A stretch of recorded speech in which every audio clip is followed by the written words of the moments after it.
म्हटले मी? मुलं आणि मुलं रेग्युलर यायची, काही मुली पण यायची. मुलं आणि मुलं यायचे, काही मुली पण यायच्या. अशा प्रकारे ते कॉलेज गच्च भरायचं, वर्ग गच्च भरलेले असायचे. एक मुलगी खेड्यातून येत होती, बस नाही होती. बस न येणारी मुलगी दररोज कॉलेजला न चुकता येत होती. योगायोगानं 4-6 महिने झाल्याच्या नंतर एका मुलानं त्याचा पाठलाग केला. कारण मुलं करतात, बस स्टँड पर्यंत जातात, पोहोचवतात, बसमध्ये बसल्याच्या नंतर परत येतात. त्यांना बस माहीत असतात, कोणत्या टायमाची कोणती, जाते गावाला जाणारी कोण आहे, इकडे तलवाड्याला जाणारी कोण आहे, सगळं माहीत असते त्यांना. सगळे टाइम टेबल माहीत असतात. योगायोगानं त्या पोरानं तिचा सातत्यानं पाठलाग केला. तो पाठलाग इतका केला की शेवटी तो तिला जाऊन बोलला, तू माझ्यासोबत लग्न करशील? ती म्हणते का नाही, अवश्य करेन.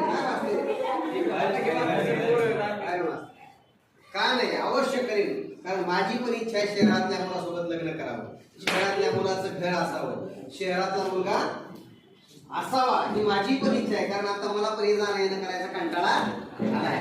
फक्त माझा बाप शेतकरी आहे आणि त्याच्याकडे तुला यावं लागेल. माझा बाप जर तयार झाला तर मी सुद्धा एका पायावर तयार आहे. झालं म्हणजे झालं. पोरगा म्हणला रविवारीच येतो. योगायोगानं हुरडा पण खाणं होईल, पोरं पण खाणं होतील आणि तुझ्या बापाला पण भेटणं होईल. बाप शेतात होता, पोरगा शेतात आला.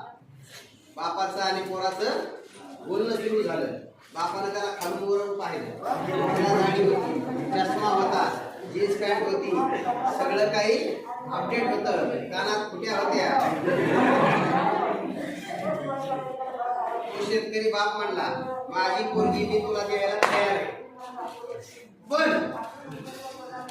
माझे काही अटी आहेत.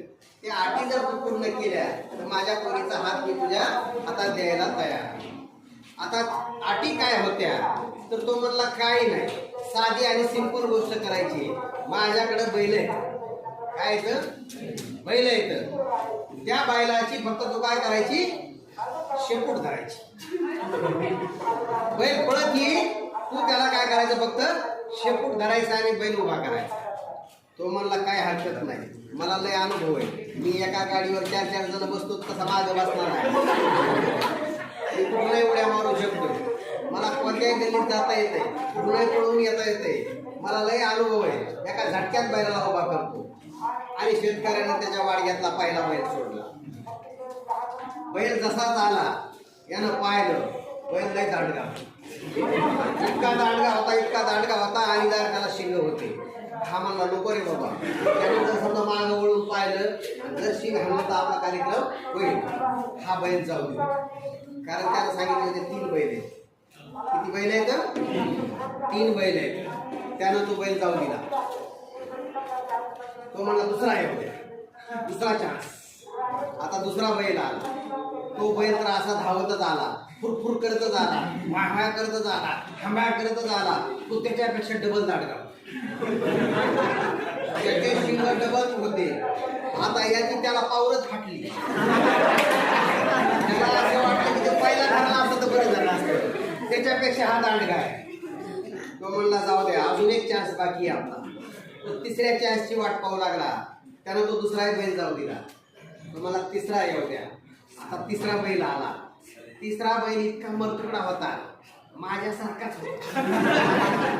त्याच्या अंगावर मांस नव्हतं, त्याच्या बरगड्या दिसत होत्या, त्याला शिंग नव्हते.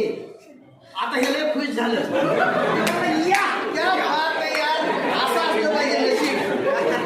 थांबलं की फायदा होतोय. सब्र का फल मिठा होता है. थांबलं लगेच त्यानं स्टेटस टाकलं, जिंकलो. बैल जवळ आला आणि आता त्याला शेपूट धरायचं होतं, पण त्या बैलाला शेपूटच नाही.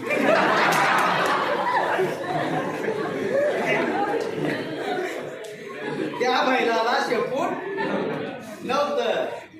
त्या 3ही परीक्षेमध्ये तो नापास झाला. त्या शेतकऱ्यानं सांगितलं हो हुरडा खाल्लास, हरभरा खाल्लास, गोड खाल्लेस, ती गाडी आणि निघ. पुन्हा जर का पोरीकडे पाहिलं तर बैलाला बाजू मारी. त्यानं पुन्हा त्या पोरीकडे पाहिलं.